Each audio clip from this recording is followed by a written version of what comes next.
Сайн байцгаана уу? Од өндөр суугаас та бүхнийхээ амрыг мэдчилж байна. Археологийн нууцад нэвтрүүлэг эхэллээ. За өнөөдөр хүнүүгийн төмөрлөг боловсруулалтын талаар ярилцах болно. За энэ дугаарыг маань хамтран ажиллагчаар Од мөндрийн алтан гишүүд болон Таня Илийг бид урлагийн Эстер Монголиа ивэнтгээ ажиллаж байна.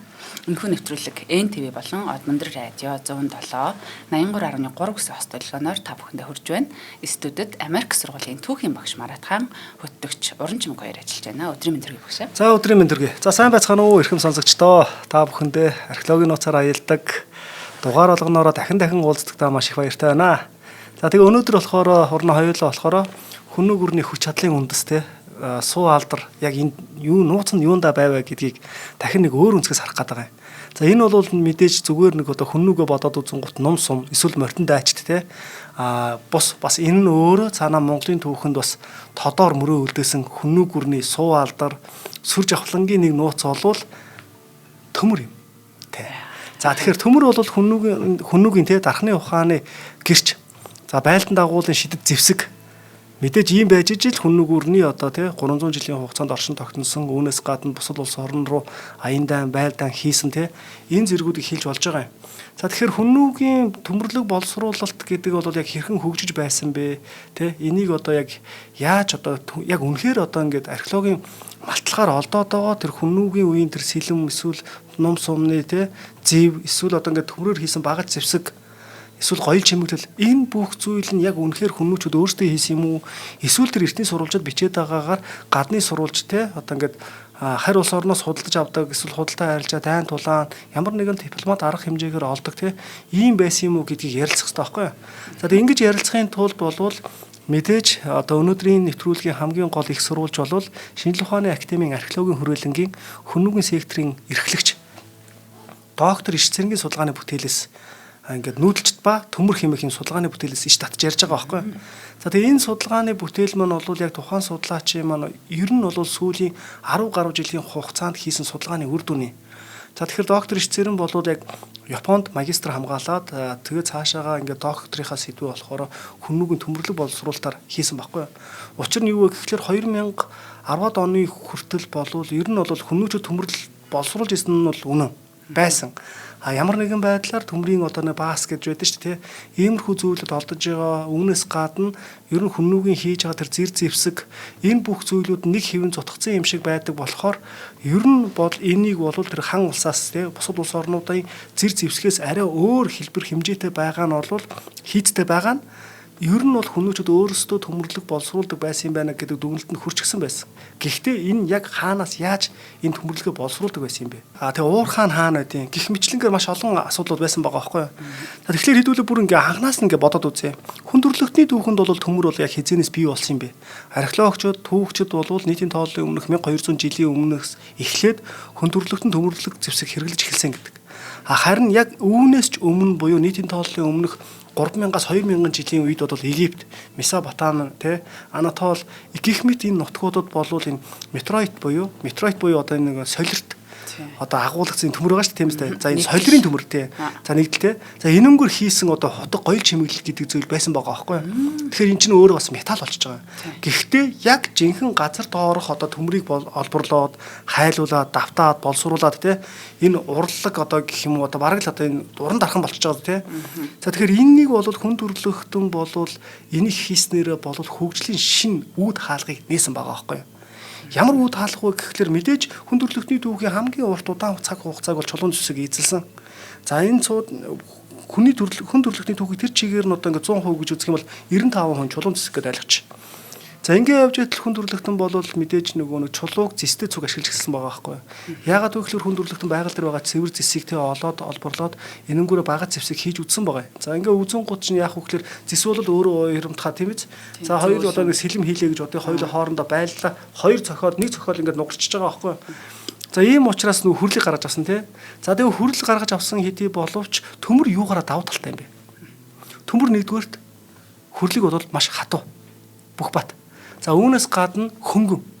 За нэг тэнгэрийн илд Эрдэнэ чулуун цуглуулга төр байдаг шүү дээ манай сонсогч нар мэдж байгаа бол. За тэр илдийг ингээ бариад үзэх юм бол би нөгөө нэг яг одоо нэг орхон баяр арслан хүртэл ингээ өргөжлөлтэй авах би бол нэг даахгүй гэх нэг яриад байдаг байсан шүү дээ. Ярьжсэн санаж байгаа сте тий. Тэгэхээр энэ бүх зүйлээс харьцуулаад үзэх юм бол төмөр болвол дэвшлээ авчирсан байхгүй. Одоо хүртэл яг ийм төмөр зэвсгийн үе. Гэхдээ нөгөө эртний түүхийн ингээ үйлчлэл дагуу Монголын түүхийн үйлчлэл дагуу ингээ яваад үзэхээр бол нийтийн тооллын өмнөх 7-оос 3 дугаар зууны үеийг бол төмөр зэвсгийн түрүү үе. Тэгээд тэрнээс цаашх нь болохоор эртний улсууд те Хүннү, Сиам, Бижужаан гэдэг ингээ ялгаад байгаа.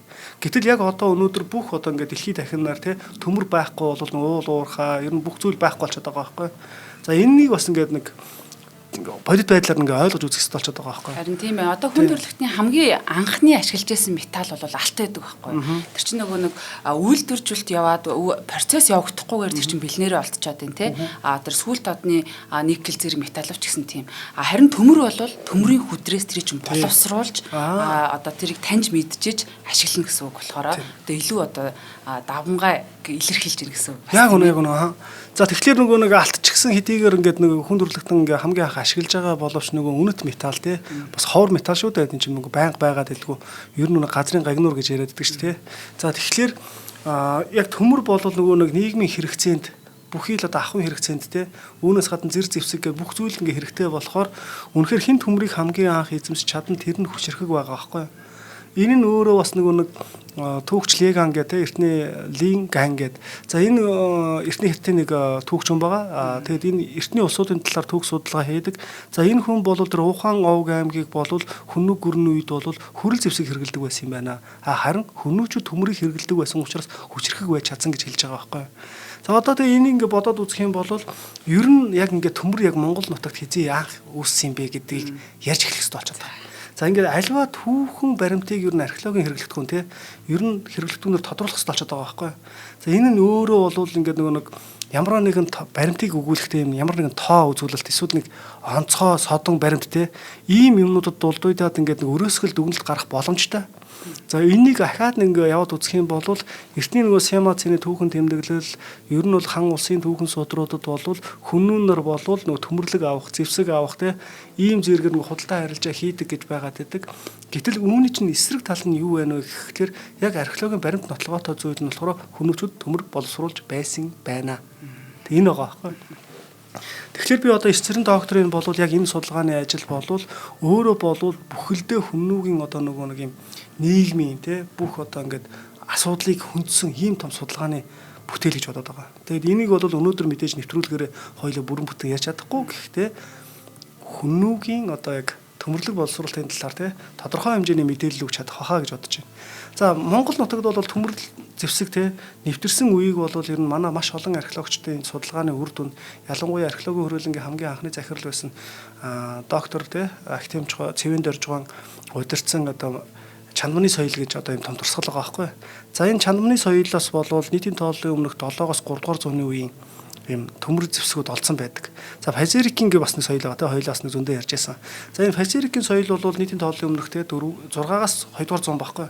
За энэ мэтлэнгээр ер нь бол эдгээр ард түмэн бол хамгийн анх Монгол нутагт одоогийн байдлаар олцсноор те төмөр зэвсэг хэрэгжилж исэн үе нь эхэлж байгаа байхгүй.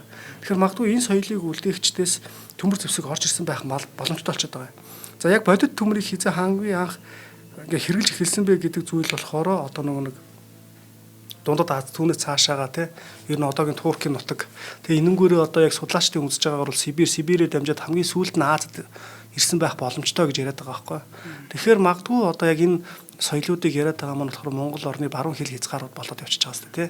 За гэтэл ер нь бол Хүннүгийн яг төмөр бол яг хаанаас илэрж исэн бэ гэдэг байрлал зүүн хувьд бас ингээд нэг өөр юм гэсэн асуулт болчихж байгаа сте тий. За тэгэхээр Хүннүгийн засаг захиргааны нэг жиг 3 гар болгож хуваадаг тий. Баруун төв зүүн.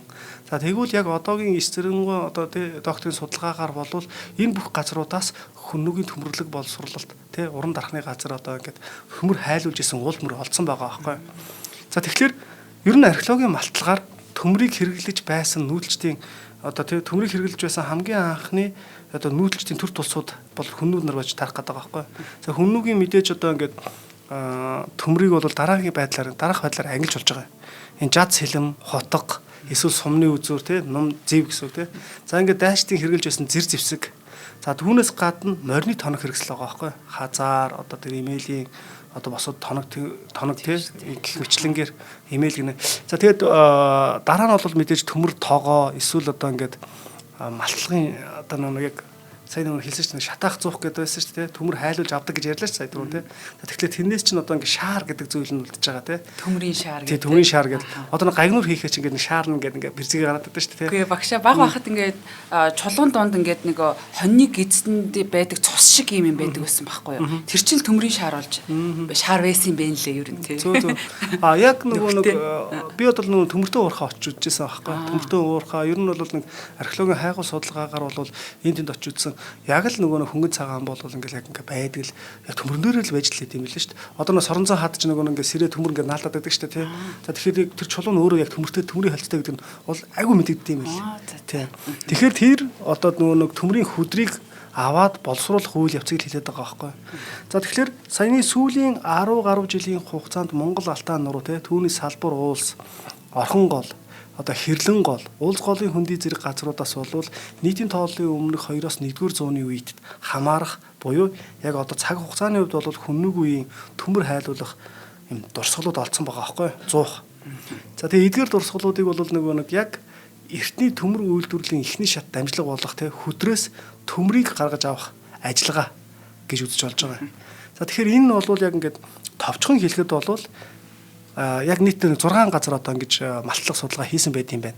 За энэ малтлах судалгааны үр дүнгээр бол Төв аймгийн Мөнгөн морьт сумын нутаг Хустын булаг, Орхон голын мэрэг дагуу те Баг нарийн ам, Сэлэнг аймгийн Мандал сум, Булгийн ам, Увс аймгийн Түргэн сум, Гүнг Дорнод аймгийн Баян тун сумын нутаг Уулз голын урд иргэдэж байгаа байхгүй. Зүүн үүлийн адаг гэдэг газар, Баян аймгийн Дэлүүн сум, Харч хэрэг. За энэ газруудыг сая ярангууч нь засаг захиргааны нэгж буюу 3 тал гурвууланд нь байсан байж тарах гэдэг байгаа тийм. За тэгэхээр эдгээр зуухны дээд ханны хэсэгт бол байрлуулсан шавар хоолоод хөөргийг холбож байгаа байхгүй. За ингээ хөөргийг холбоно хөөргөн гэсэн үг шүү дээ. За ингээ хөөргийг холбоод яасан бэ гэхлээр харин дагуул нөхөтэй ийм холбосон хонгил байд юм байна. За ингээ хийсэн чулуу ингээ төмрийн шаар зэрэг зүйлсийг малтлагаар олж байгаа шүү дээ. Тэгээд энэ нь бол нөгөө нэг дээд болон хажуу хэсгүүдэд бол нэлээд харлаж төлөгцөн зэрэгээс үзэх юм бол зуухны агаарын урсгалыг дэмжих зорилготой. Тэгээд хонглыг бүрэн одоо битүүлээгүй гих мэтлэнгээр одоо нэг дээд болон хажуу хэсгээр агаар орох зайг үлдээсэн байгаа байхгүй.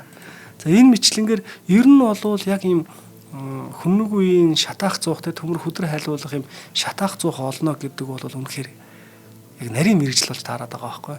За энийг бол хамгийн анх 2011 оноос хойшоогоо саяны ичзэрэн доктор бол Японы судлаачтай хамтарч хийж эхэлсэн. За тэгээ энэ одоо одоогийн судалгааны үр дүнд бол саяны нүүлчт ба одоо нэг төмөр гэсэн те энэ судалгааны бүтээл дээр бол нийтдээ 6 газар яг ийм суурин хүннүгийн одоо төмөрлөл боловсруулж ирсэн те хөдрөөс төмрийг гаргаж авах. За тэгэнгუთ тэндээс мэдээж яг ингээ малтлах судалгааг нь бодоод үзэх юм бол тэнд ингээ мэдээж бэлэн төмөр байхгүй штэ. Хайлаад ингээ те үлдээсэн бэлэн төмөр байхгүй. Энэ чинь өөрөө хөдрийг боловсруулж байгаа учраас нөө шаарл үлдсэн байгаа. Энэ нь өөрөө энд төмрийг хайлуулж авсан юм байна гэдэг хамгийн гол том баримт байгаа байхгүй. За ингээд энэ баримтны үндсэн дээр хүннүүчүүд өөрсдөө ахуйн хэрэглээний хувьд те төмрийг бол өөрсдөө бүрэн хэрэгжилж байсан юм байна гэдэг зүйлийг гаргаж ирж тавьж болж байгаа юм. Энэ нь буцаагаад нөгөө түүхэн сурвалжид улс төрийн өнгө аяс орсон байдаг буюу одоо эртний хятадын сурвалжид бол тэр нүүдэлч төмөр авахыг боддог байсан те. За тэгээд давс төмрийн бодлого гэх мэтлэнгээр энэ зүйл зэрэг нь бол ер нь хүннүүчүүд байнга төмрийг авахыг бодож исэн гэдэг зүйлийг бас ярьж болж байгаа. За тэгэхээр төмрийн боловсруулалт гэдэг бол зүгээр л төмрийг халаагаад те нуглах үйл явц бас биш байгаа байхгүй. За энэ бол ур ухаан, туршлага, гал одоо те бас нэг ингээ алхны цохилт юм давтар цогж байгаа шүү дээ тийм үү. За эдгээр юм бол төгс зохицол байгаа байхгүй. Тэгэхээр хүннүүгийн дарагчид бол төмрийг бол те халуун галд халааж те давтаж хатууруулж хөргөөд тэгээд хэрэглэхэд тохиромжтой зэвсэг тоног болгож хэрэгжилж байгаа байхгүй.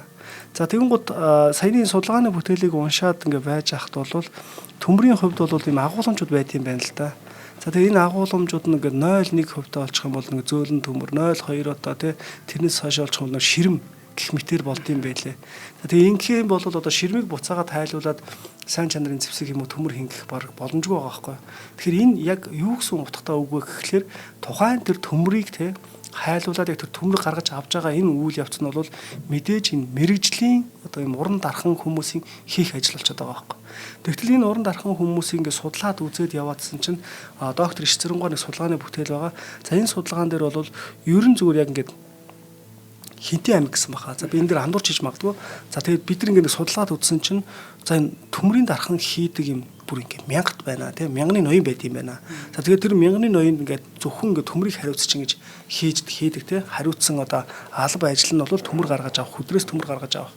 Энэ нь өөрөө бас маш олон дамжлагтай үйл явцууд болд юм бай гэдэг зүйлийг бас ярьсан байдаг.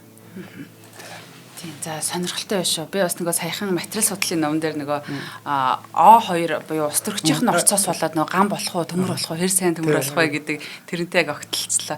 За өнөөдрийнхөө нэвтрүүлгийн хамтран ажиллагчийг танилцуулъя. Тэгэхээр манай A-Star Mongolia манай Од Мөндрийнхөнтэй хамтдаа бас олон сайхан аяллуудыг хийсэн. Тэгээд Од Мөндрийн бас үзэг сонсогчдын бүхэнд бас хамт явж байдаг. Тэгээд энэ удаагийн аялал буюу энэ зууны Од Мөндрийнхөнтэй аялах сүүлийн боломжийг та бүхэндээ танилцуулах гэж байгаамаа. За тэгэхээр бид нар ерөнхийдөө хоёр улсын дөрвөн хотоор ингэж аялна. За дэлхийн байгалийн болон соёлын өвд багтсан одоо Вьетнам, Камбож улсын дөрвөн аяллыг тавчхан дурдах юм бол Angkor Wat гэж байгаа. Одоо Камбожд байдаг ЮНЕСКОгийн дэлхийн өвд бүртгэгдсэн. За дэлхийн хамгийн том сүм хийдийн ийм цогцлбор газар. За Камбожийн Камбожийн үндэсний бэлэг тэмдэг туг дээр нэм дүрслэгдсэн хүртэл байдаг. За тэгээд одоо яг гиний ямар утга учиртайг нь одоо манай заяа болон одоо зулаа захирал маань ингээм хамт явж байгаа. Энэ бүгдээр маш гоё юм тайлбаруудыг хийгээ явдаг. За энэ Angkor Wat-ыг бол яг явж исэн хүмүүс бол үнэхээр хүлээлтээс давсан сүрдмээр юм гайхалтай байгууламж юмаа гэдэг. Би ч гэсэн одоо бас ингээм хамт яваад анх удаага үзэх чинь сэтгэл тогтлон хүлээж байгаа. Миний одоо бас хамгийн чухал үзэх зүйлийн нэг нь энэ. За нэмээд явж үзмээр л байгаа. Гэхдээ энэ одоо арай амжихгүй байна тийм. Амжсангүй тийм багш маань. За энэ Кохкер гэдэг бас Камбожийн эртний нийслэл хот байдаг. Тэгээ ЮНЕСКОгийн бас дэлхийн өвд 2023 онд ингэ бүртгэгдчихсэн. Одоо Angkor-ын өмнөх үеийн сүм хийдгийн цогцлбор бүхий археологийн дурсгалт ийм газар байгаа. За Халун Бэй гэдэг ийм газар байна Вьетнамын. За энэ бол манай зулаа захирлын очихыг мөрөөдөж хүсдэг ийм газарт нас бид нэр очих гэж байгаа юм. Тэгэхээр байгалийн өрмөц тогтцтой шүрэн арал бүхий юм болон заадал явдалтай аялал, заваар зугаалах, агуй үзэх зэрэг одоо олон сонирхолтой одоо ийм хөтөлбөрүүд багтсан байна. За Нимбин гэдээ байгаа. Энэ бол бас Вьетнамын хамгийн анхны нийслэл хот гэж явдаг. За бас л одоо ЮНЕСКОгийн дэлхийн өвд 14 онд багтсан байдаг. Энэ уул, агуй, гол мөрөн, хосолсон үзэсгэлэнт газруудаараас бид бүхэн ингэж аялах болно. Тэгээд та бүхэн манаас бидэнтэй нэгдэх бүрэн боломжтой. Даалангуяа алтан гишүүдтэй бол анхны явж байгаа хүмүүстэй хөнгөлт үзүүлж байгаа. Хоёр дахь удаа дээр явж байгаа хүмүүстэй бол бүр илүү хөнгөлт үзүүлж байгаа гэх мэт бас алтан гишүүдтэй ингэж хандж байгаа юм. Тэгээ манай найруулагч Гомбо маань явна. Ингээд 4 хүний бүрэлдэхүүнтэй бид бүхэн 6 дугаар сарын 25-ны өдөр одоо 7 шөнө 8 өдрийн аяллыг хийх гэж байна. Тэгэхэд амьдрал бол аялал гэдэг үдсэн харсан юм үзэж нүд тайлна гэдэг бол бас хүний амьдралын хамгийн чухал мөч байдаг болов та бүхэн маань хамтдаа аялаарай. За юунд тгсэн A-Star Mongolia-ха хамт олонд маш их баярлалаа. За би яг саяных тэрэн залгуулаа дахиад нэг юм хэлчихэ яг нөгөө A-Star-тай холбоотой тий. За A-Star бас ингээд нөгөө нэг 100-ны археологийн тий ингээ хөдөө гадаа ингээ яваад нэг тайлбартай аялал ингэж хиймээр байна гэдээ надтай ярьсан байгаа. Одоохонд бол нэг ажид хэргийн шатанд явж байгаа байхгүй. Сая энэ одоо манай алтан гишүүн Батөлгийн хоёр бас асуусан байна. Од Мөндөр багш алтан гишүүдээ археологийн группт дагуулж явна гэдэг болов уу гэх. За тэр бас маш сонирхолтой төсөөлөхөд л гоё юм. За сэдв рүү оръё. Тэгээд за сэдв рүүгээ ороход бол яг төмрийн үйлдвэрлэл ер нь явуулахад яг ямар хөө үйл явц болд юм бэ те мэдээж энэ чинь төмөр гаргаж авах гэж байна. Тэгэхээр энд юу хэрэгтэй вэ? Хөдөр хэрэгтэй түүх хийд тийм биз? За үүнээс гадна шавар хэрэгтэй. Шавраар явах их 100 юм тийм үстэй 100. За үүнээс гадна нүүрс буюу мод хэрэгтэй байхгүй. За тэгээ энэ түүх хийд байхгүй бол үйлдвэрлэл явуулах боломжгүй. За эдгээр түүх хийд 100 барих төмөр хайлуулах төмрийн үйлдвэрлэл те гэх мэт энэ нь бол мэдээж нүүдэлчдийн үйлдвэрлэлийн түүхийг судлахад хамгийн чухал ач холбогдолтой зүйлүүд болоод байгаа юм. За энэ нь юу гэсэн үг вэ гэхээр тэдний одоо ингэ нийгмийн байдал, аж ахуй, соёл, уламжлалын талаарх их хэрэглэгдэхүүнийг тухайн сэдвтэй холбон тайлбарлах боломжтой байгаа байхгүй юу? За жишээ нь ингэж бодъё л доо. За ингэ судалгааны үр дүнгууд гарчлаа. За эхнээсээ гараад эхэлсэн чинь саяны энэ судалгааны үр дүнгууд маань ер нь яг тэр төмрийг хайлуулж авах тэр уурын зуух гэсэн үг шүү дээ. Энэ нь нэг хөдрийн уурхаанаас одоо хөдөр одоо олборлогтой энэ уурхаа гэсэн үг шүү дээ. За тэр яг түүхий давах уурхаанаас нэлээд зайтай байдаг. Шалтгаан нь юу вэ гэхлээр одоо нөгөө нэг төмрийн уурхаа одоо нэг хөдөр маань өөрөө ингээ уул уурхаа тий одоо ууланд ч юм уу эсвэл нэлээд зайтай газар байх гэдэг шүү дээ. За гэтэл яг археологийн дурсгалууд ер нь бүх ил дурсгалууд ч заавал нэг зүйлийг дагаж байрладаг. Энэ бол ерөөсөө ингээд дүрэн байхгүй. Айлч улс оронд бас баг адилхан баг. Нилээн төстөө энэ юу гэхээр бус гол мөрөн байхгүй. За тэгээ гол мөрний ингээ хэсэгт байгаа гэсэн үг. Тэгээд хол байгаа юм байна шүү дээ хөдрөөсөө тий. Хөдрөөсөө хол байгаа гол шалтгааны нэг нь энэ. Өшөө бас ингээд айгүй том практик ач холбогдлууд гарч ирээд байгаа байхгүй энд. Энэ юу гэхээр мэдээж тэр хөдрийг зөөн тээвэрлэн гэдэг бол голын эрг рүү авчирна гэдэг чинь маш том үйл ажиллагаа тий ингээд ажил явдал болно. Гэтэл яг энэ нь бол буцаагаад яг тэндэн гэж хайлуулад хөмрөө зөөх эсвэл тэр хөдрөө авчираа тэр голын эрэг дээр тэр төмрөө хайлуулж аваа тий бэлэн бүтээгдэхүүн болгосныхаа дараа тэрийг зөөх энэ хоёрыг бас ингэж бодож үзэх хэрэгтэй юм байгаа юм л да. За тэгээд ер нь бол голын эрэг дагж байгаа гол шалтгаан нь юу вэ гэхээр нөгөө шалтгаан маань болохоор тэр голын эрэг дээр чи мэдээж нэгдүгээр нэг тэр хөрсөн шаварлаг байна тийм биз. За ингээ хөрсөн шаварлаг газрыг ухаад ингээ ухаж хийснийхаа дараа нөгөө 100-аа хийхэд чинь тэнд яг нөгөө боломжтой байгаа байхгүй нэгдүгээр боломжтой. Хоёрдугаар нөгөө төмрийг гаргаж ирэхээр нөгөө ус хүйт устэй гих мэтийн зүйлийг ашиглах бас боломж гарч ирж байгаа байхгүй. Дээрэс нь тухайн тэр ажиллах хүч байн ус хэрэг болно тийм үстэй. Тийм уун. Гэтэл тэр нөгөө хоол эсвэл нэг юм одоо уулан дээр гэдэг ч юм уу ингэх юм бол буцаад нөгөө усаа зөөх эсвэл тэр хүнсээ зөөх те иймэрхүү үйл явдал болон практик ач холбогдлууд ингээ гараад ах юм байна л да. За ингээд явахаар бол ер нь яах ёстой вэ гэдэг зүйл гарч ирж байгаа сте. За тэгэн гут ер нь бол яг ийм өнөөгийн юм юу яд юм байна л да. Угсаатан зүүн их хэрэглэгдэхүнд дархтуудын те нүүдэл нь бол өвлийн улиралд жижиг голоо өгсөд уулын ам руу нүүдлэх бөгөөд энэ уулын ам гэдэг нь болохоор нэлээд ингээ уулын ам руу ингээ жоохон өндөр тийшээ гарч шүү дээ. Гэхдээ энэ нь бол салхинаас нөмөр тэгсэн мөртлөө ингээ нар эрт одоо ингээ тусах ийм газар байгаа байхгүй. За энд бол мэдээж нөгөө өвөлчөд өнтөө газар болчихж байгаа. За тэгтэл хавар бол нөгөө уулын амаа уруудаад нүүдлэх ба зундаа голын хөндий тал газарт нүүдэл хийж задгаа газарт ирж амьдрнаа.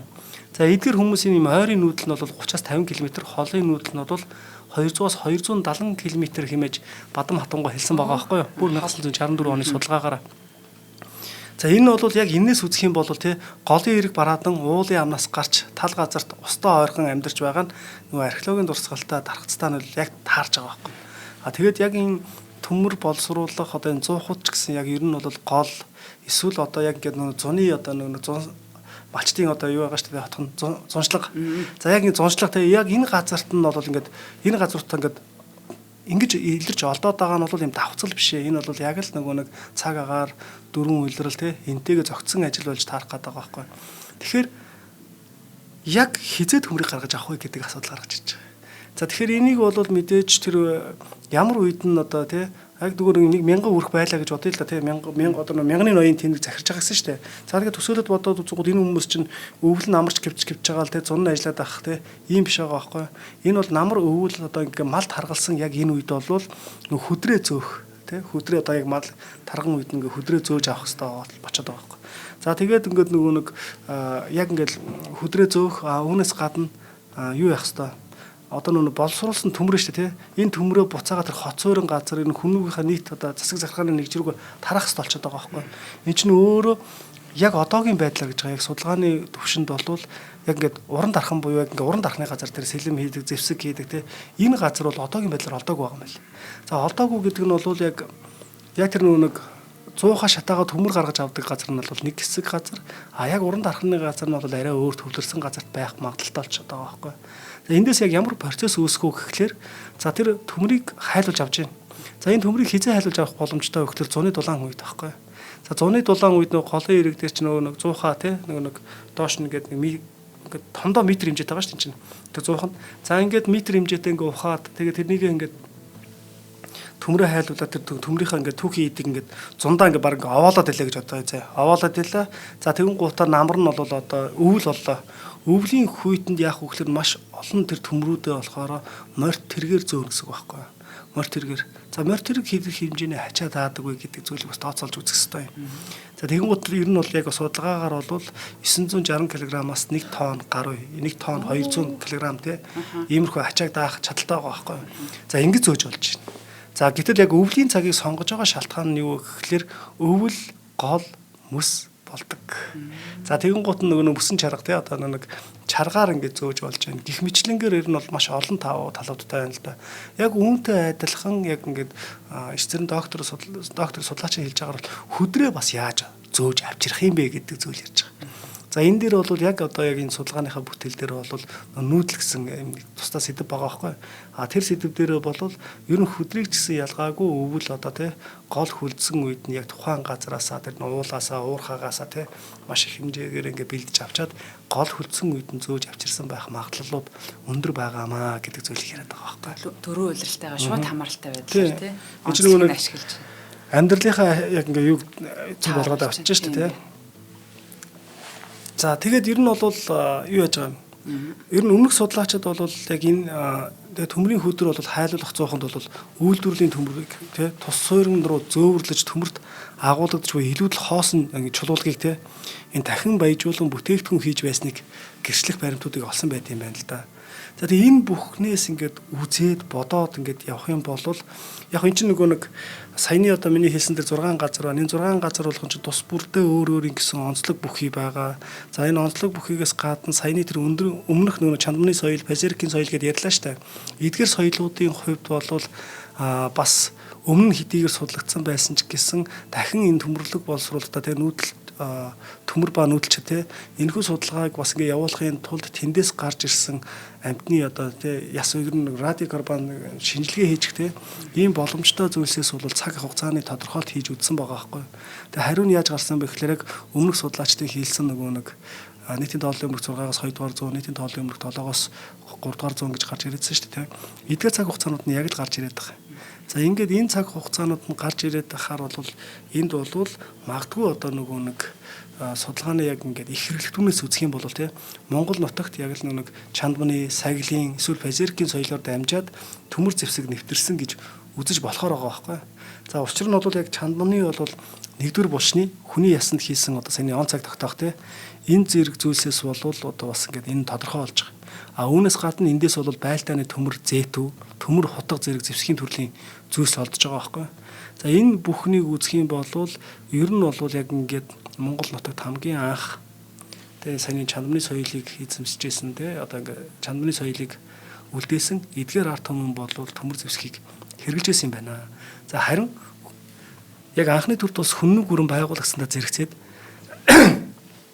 нэг зүйл болж байгаа. Энэ юу гэсэн үг вэ гэхээр хүннүү чинь хүннүг гүрэн болсон шүү дээ, тий. 24 аймгийн холбоо улсыг байгуулсан. Гэх мэтлэнгээр ингээ яриад үзэх юм бол хүннүү бол маш хурдан хурцтай одоо ингэж тэг хүчрэх гүрэн болж хувирж байгаа. Энийний одоо нэг зүйл нь бол төмрийн хэрэглээ бол эрс нэмэгдэнэ. За тэгэхээр ер нь хүннүүгийн булш оршуулга, ер нь хүннүүгийн язгууртны чвай энгийн тий булш оршуулганаас бол маллах судалгааны үр дүнгээс бол маш олон хэмжээний төмөрлөг идүүлгийн зүйлсүүд олддог. За энэ олдож байгаа нь бол хүннүүгийн төмөрлөг хэрэглээ бол маш өндөр байсан юм байна. За ийм өндөр хэрэглээг бол үнэхээр яг нь одоо нэг яг өөртөө боловсруулахгүй бол тэрийг дандаа дайн байлдаа эсвэл худалдаа арилжаагаар авах бол ямар ч боломжгүй гэдэг зүйлийг яриад байгаа. За тэгээ ингээд юу яаж байгаа штэ. Төмөр үйлдвэрлэл нь бол нэг яг дурын нэг хүний хийх ажил биш болж таарад байгаа байхгүй. Энэ бол нэг тусгай нарийн мэргэжлийн ур чадвар шаардсан тий ажил учир хүннүүгийн төмөрлөг боловсруулалтыг бол энэ гэр үйлдвэрлэлийн хэмжээнд үзэх нь бол бас учир дутагдaltaа гэж байгаа. За энэ юу гэсэн үг вэ гэхээр зөвхөн гэрийн үйлдвэрлэлийн хэмжээнд л төмрийг хайлуулж аваал тий одоо ч нөгөө гэрийн үйлдвэрлэл гэдэг чинь цагаан эдэгээ зөвхөн гэртээ хийждэг тий одоо ингээ ахуй хэрэглээний юм гэсэн үг шүү дээ. За энэ бол ийм байх боломжгүй зүйлээ гэдгийг бол ер нь археологч дорд сүрэнгоо бол хүннүүгийн төмөр үйлдвэрлэлийн талаар бол дурдахтаа төмөр хайлахад ихээхэн халуун гаргаж чадах тусгай зуух ба мэрэгжлийн дадлага бүхий хүмүүс шаардагдана гэд тодорхой хэлсэн байдаг тийм. Мэргэжлийн хэсэг бүлэг хүмүүс нийлж ижил тэр хийх нь шүү дээ. Ер нь сая нөгөө тусдаа 1000 байна гэдгийг соёлыг цааны инженерийн докторын хэлж байгаа энэ үг бас давхар батлаад байгаа байхгүй. За тэгээ энд бас нөгөө нэг саяны чиний хэлсэн нөгөө энэ зүйл байгаа шүү дээ. Зөөлөн төмөр ширэм хоёрын аль найрамч гэдэг те зөөлөн төмөрийг дахин боловсруулж хатаа те сэлэм жад зэргийг одоо хийж болохгүй гэж байгаа байхгүй ширмнээсээр. За тийм болохоор ер нь бол энийг хамгийн анхны дээр төмөр гаргаж авахтаа л маш одоо оновчтойгоор одоо хийж авч чадахгүй бол энэ хэцүү. Тэгэхээр энд бол тусдаа мэрэгсэн хүмүүс байх нь бол мэдээж хэрэгтэй байгаа. Тэгээ янз бүрийн хэлбэрийн ч юм уу юм өөр болчвол тэгээд дахин засварлахад хэцүү л гэдгийг хэлж байна те. За нэвтрүүлгийн хамтран ажиллагчаар манай Од мөндрийн манай алтан гишүүдээс өнөөдрийн дугаарыг явах боломжийг олгож байгаа. Тэгээд манай Од мөндрийнхэн бол өмнөх үйлрэлтээ 1050 сэдвээ одоо батлаад одоо батлаа гэж саяхан бас зарлж ирсэн. Тэгвэл одоо бас энэ улирлынхаагаа бид бүхэн бас одоо батлсан байна. Тун удахгүй бас та бүхэндээ хүрэхэд бэлэн болсон байна. Цааш бүр бослого болж л шүү дээ. 1050 сэдвээ задал гэдэг. Тэгээд одоо яг өнгөрсөн улирлынхаас ч илүү одоо сонирхолтой сэдвүүдийг ерөнхийдөө бас олсон гэж бас бодож байна. Тэгээд Алтан гишүүд гэсэн групп манаас дахиад шинээрээ одоо байгуулагдаад хүмүүсээ бас оруулаад эхэлсэн байгаа. Тэгэхээр та бүхэн манай Од Мундрыг шинжлэх ухааны танин мэдхүйг дэмжихийг хүссэн бүх хүн бол одоо Алтан гишүүн болох боломжтой. Энэ бол одоо яг нэг сонирхол одоо яг шинжлэх ухааны танин мэдхүйг дуртай хүмүүсийн нэг юм бүлгэм гэж одоо хэлж болно те. Тэгээд энэ хүмүүсийнхаа одоо энэ хандвар гэх юм уу манай Од Мундрын өдөр тутмын үйл ажиллагаа бас ингэж алдагдахгүй ингэж явж чадчихэдэг учраас Алтан гишүүдэд бас туйлыг талархаж байдаг. Од Мундрийнхны зүгээс бас Алтан гишүүдэд зориулсан үйл ажиллагаанууд одоо аялал байлаа гэж бодоход 200 мянган төгрөгийн хөнгөлт үзүүлдэг ч юм уу те. Гэх мэтлэн одоо Алтан гишүүд рүү хандсан үйл ажиллагааг аль болох хийхийг бас чармайдаг. Тэгээ та бүхэн маань гишүүн болж амжаагүй хүмүүсээ бол яг одоо та бас орох боломжтой. Тэгэхээр яаж орох вэ гэхээр Од Мундар гэсэн данс руу та өөрийнхөө фэйсбүүкнээр болон утасны дугаараа бичээд 100 мянган төгрөгийг шилжүүлэхий. Нэг нэвтрүүлгийг 100 төгрөгөөр үнэлэхээр энэ 100 мянган төгрөг гэдэг дүн гарч ирсэн юм. Тэгэхээр худалдаа хөгжлийн банкны за 94000 гэдэг IBAN дугаартай 4191 Тэг4 518 гэсэн Од Мундар гэсэн данс руу та шилжүүлээд манай үйл ажиллагааны менежер таныг Алтан гишүүн гэсэн юм шинэ групптэй урих юм байгаамаа. Тэгээд одоо нэвтрүүлгийн маань үргэлж дэмжиж сонсч идэг үзэг сонсогч та бүхэндээ болон одоо Алтан гишүүдтэй маш их баярлалаа. Тэгэлгүй яг манай Алтан гишүүдийн хэлбэрээр бид чинь бас ингэ нэвтрүүлгээ те санаа зовх зүйлгүйгээр хөргөж байгаа бас нэг том ачааг маань бас хамтдаа өрөлцдөг шүү гэж хэлээ те. За одоо нөгөө нэг нөхцөл байдал те одоо насуулгыг хэрэгжилчих гээд одоо лолипоп үзэж байгаа гэж байна. За Алтан гишүүн байгаа. За энэ бол яг нэг ихэнх судлаачид те яг ингээ өвс усаа дагаад нүүдэлчд бол те газараас ингээд нүүдэлдэг. Ингээд нэг газараас нөгөө газар руу нүүдэлж байгаа шүү дээ. Тэдэнд бол гадаад болон дотоод хан хэрмээр хөрөөлсөн хоц өрн гэж байхгүй. Тэгээ одоо ингээд тэд газрыг боловсруулдаггүй. Үүнээс гадна төмөр гэдэг ч юм уу те энэ зүйлийг бичдэггүй. Одоо энэ бүх зүйлийг бодоод үзсэн чинь энэ юу вэ гэхэлэр ер нь тэр эртний хятад сурвалжууд те дандаа нэг Монголын түүхийг ер нь хүннүүгийн түүхийг аль болох нэг багасгаж бичих те жоохон дарж бичих ийм улс төрийн өнгө аяс ороод байна гэдэг зүйл бол олгол тодорхойлоод байгаа байхгүй. За энэ мэлчлэнгээр ер нь бол тэдэнд бол те яг төмөрийг бол яг хаана боловсруулдаг байсан бэ? Тийм тусгай газар байсан уу үгүй юу гэж ингээд л те үзээд байдаг. Гэтэл энэ бол яг тийм тусдаа одоо нэг юм мэрэгжил те ийм зүйл болоод байгаа байхгүй.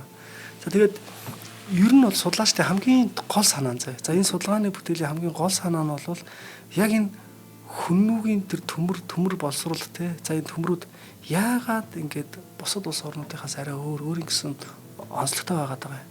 За яг нэг бүс нутгийн онцлог бол байгаад байгаа. Хүннүүд дотор бол энэ бүс нутаг буюу те баруун тал зүүн тал гэдэг ч юм уу. Ийм онцлог байна. Гэхдээ энэ бол нэг зүйлээс өөр байгаад байгаа. Энэ бол хамгийн гол санаа бол хятадын төмөр үйлдвэрлэлийн судалгаанаас нь үзээ те судлаад үзэхэд хавар намрын үе буюу нөө байлдант 7 ус үе гэж байгаа. За энэ байлдаанд улсын үед те тэгээд энэ бол мэдээж нийтийн тооллын өмнөх 770-аас 476 он баггүй. За ингээд 476 оноос бол ингээ байлдаанд улсын үе тэгээд ингээ цэн гүр ингээд ингээ явж байгаа. За энэ бүх цаг хугацаанд бас хан улс ч гэсэн орно те. За ингээд орно. За тэгтэл энд бол төмрийн хөдрөх хайлуулах эдгээр улсын шүү. За эдгээр улсын төмрийн хөдөр хайлуулах зуух нь бол газрын налуу хэсгийг ашиглаад энэ өндөрлөн барьж байгаа 100-нд хайлж буй төмрийн одоо ингээ хөдрөөс ялгаж гарах те. Ийм одоо ингээ гадагшаа гарч урсаж гардаг байсан юм байна л да. За тэгээ ингэж гардаг байсан. Тэгэхээр энийг үүнтэй ингээ харьцуулаад үзэх юм бол хүннүүгийн төмрийн одоо ингээ гарах технологиг те ингээ үйлдвэрлэлтэд одоо ингээ нэвтрүүлж эхэлсэн буюу энэ хүннүүгийнх арай өөр байгаад байгаа байхгүй. Тэгэхээр энэ бол заавал тэр хан улсаас авсан соёл гэдэг ч юм уу соёлын нөлөө ороогүй гэдэг шалтгааныг хэлээд байгаа. Өөрөөсөө бас ийм төмөрлөг боловсруулах тусгай одоо ийм технологитой байсан юм байна гэдэг зүйлийг хэлээд байгаа. Энэ өөрөө айгүй чухал нотлохоо бас чухал судалгаа олж байгаа байхгүй. За тэгээ одоо үүнээс гадна юу байгаа юм? Хүннүүгийн археологийн дурсгалтаас гарч байгаа энэ зэр зэвсэг, адуу малын тоног хэрэгсэл, ахын хэрэглээний юм төмөр эдлэл те. Эдгээр бүх зүйлүүд ингээ хараад үзэх юм бол дийлэнх нь одоо жишээ нь одоо сумны зэв гэж байдаг. Яг хөө дотор олон ангилалтай. Гэхдээ энэ ангилал дотор бол ингээ нэг хэвээр маш олон цутгасч гаргасан те. Эсвэл нэг тогоо байлаа, нэг зэвсэг байлаа гэж одоо яг л адилхан маш олныг ингэж сутгаж хийж гаргасан байгаа байхгүй. За энэ нь юу гэсэн үг вэ гэхээр юм тодорхой нэг загварын дагуу те үйлдвэрлэлийн газрууд олноороо хийж байсныг л хэлээд байгаа. За гол шалтгаан нь юу вэ гэхээр ер нь хүннэг үеийн төмөр одоо ингээд үйлдвэрлэл эрхлэгч юм овг аймаг гэдэг юм тусдаа овг аймаг те нэг 1000-т байсан байх боломжтой болчиход байгаа. За энэ нь өөрөө буцаага тэр хүннэг гүрний үеийн цэр зэвсэг энэ талтай холбогдох хэрэгтэй болчиход байгаа байхгүй. Хүн амтай холбогдно, зэр зэвсэгтэй холбогдно, дайн байлдаантай холбогдно, дайны тактиктай холбогдно, олон янзаар холбогдно.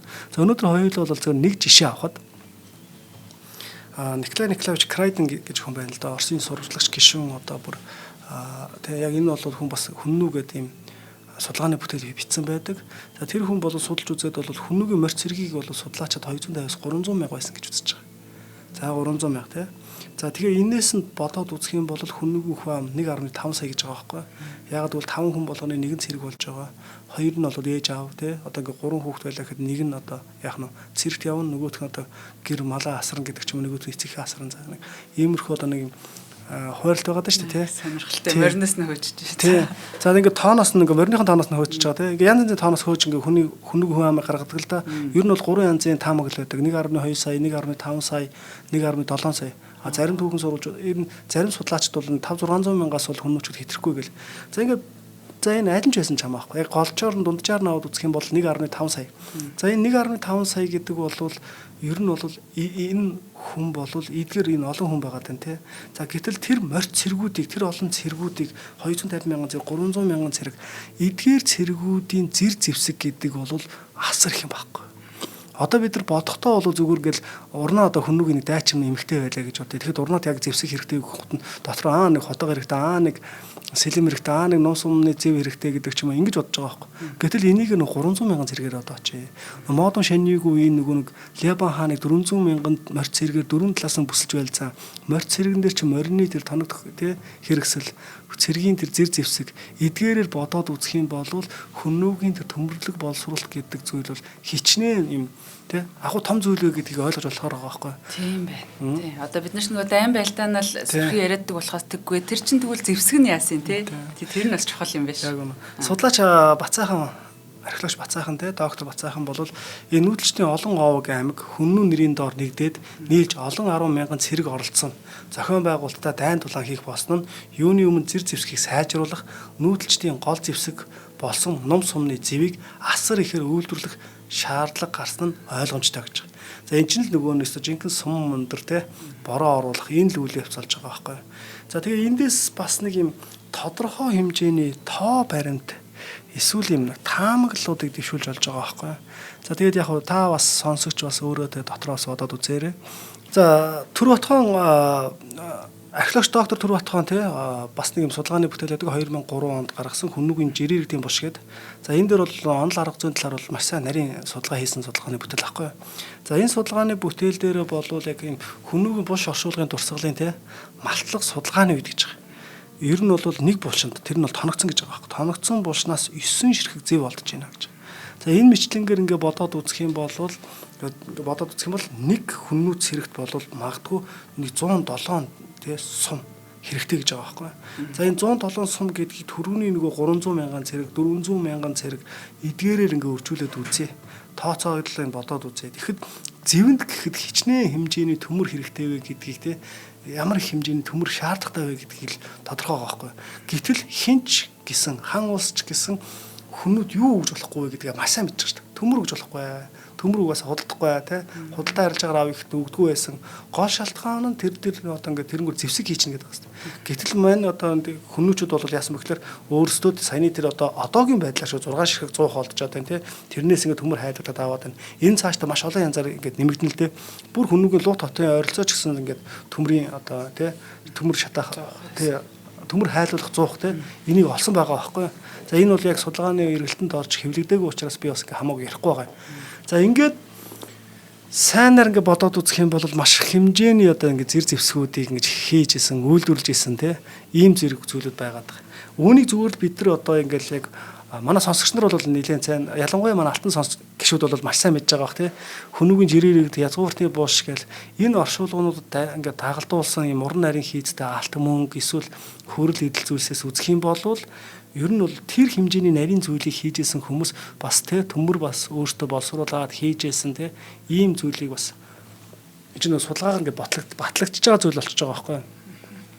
За тэгээ ингээл хүннүг үрнийг ингээд мандсан тий олон хүчрхэг овг аймгийг нэгдмэл тогтолцоонд оруулсан хөрс зэрэгэлдээ нөө 26 36 хот улсыг эзэлсэн хан улсыг айлгаж чичрэгжсэн энэ бүх зүйл бол тэдгээр одоо овг аймгууд тий хүннүгд одоо нэгдэж байгаа энэ үйл явц нь өөрөө хүннүү болвол Төв Азийн нүүдэлчин гаралтай ард түмнүүд ундаасаа болвол бас төмөр гэдэг зүйлийг нэлээд сайн эзэмшчихсэн өөрийн гэсэн тий үндсэн одоо юм соёл болгочихсон ийм байсан учраас л ер нь бол хүннүү болвол тий маш хүчрхэг болох нэг гол шалтгаан болчиход байгаа байхгүй тий. За тэгээ ингээд сурвалжийн мэдээнд ингээд үзээд тий ингээд яваад ах юм бол нөгөө намар адууд харгалсан цагаар их хуралдаа хийхээр бүгд нөгөө дайлын цугларах их хуралдаа хийдэг гэл юм сурвалжийн мэдээ байна тий тоолго хийнэ гэд. За энээс үзэх юм бол их сонирхолтой байгаа байхгүй.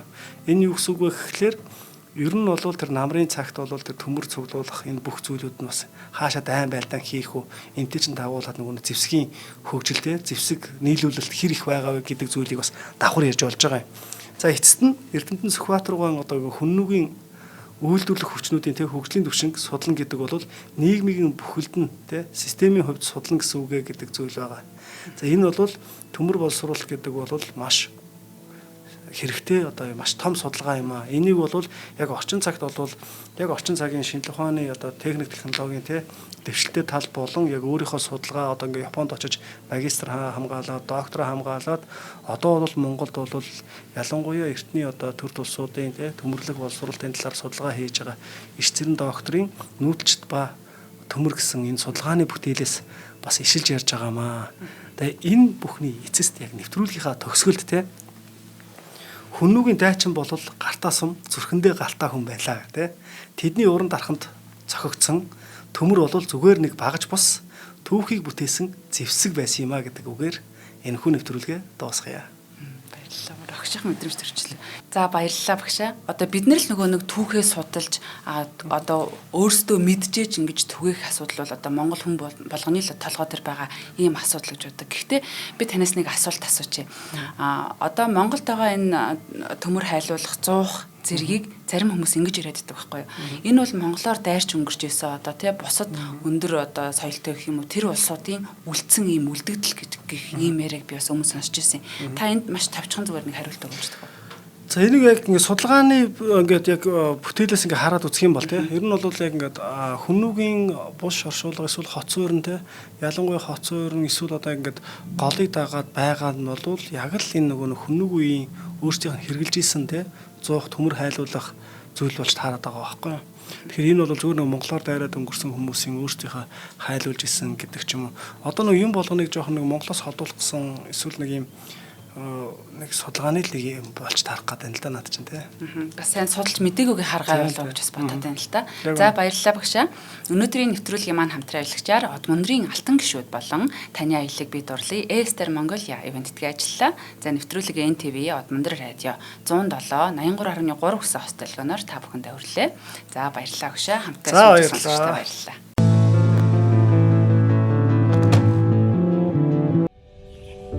Нэвтрүүлгийг хүлээн авсан Нарны аймгийн монголчуудаа баярлалаа. Одмундр сувг нь энэ мэдчлэн таны мэдхүйн мянган нэвтрүүлгийг 2026 оны 7 сарын 1 хүртэл та бүхэндээ хүргэх юм.